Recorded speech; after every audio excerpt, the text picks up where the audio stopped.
انہوں نے نبی علیہ السلام کو یہ اشارہ فرماتے ہوئے سنا کہ جب ایک بندہ مسلمان ہو جائے، اس کا اسلام عمدہ ہو، یقین و خلوص کے ساتھ ہو، تو اللہ اس کے گناہوں کو جو اس نے اس کے اسلام لانے سے پہلے کیے معاف فرما دیتا ہے، اور اب اس کے بعد کے لیے بدلہ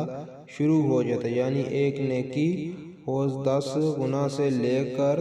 100 گنا تک ثواب، اور ایک برائی کا اسی برائی کے مطابق بلا دیا جاتا ہے،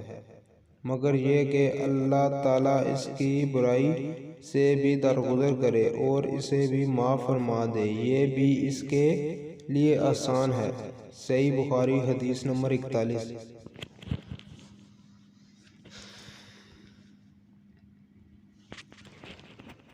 رسول اللہ صلی اللہ علیہ وسلم نے فرمایا، تم میں سے کوئی شخص جب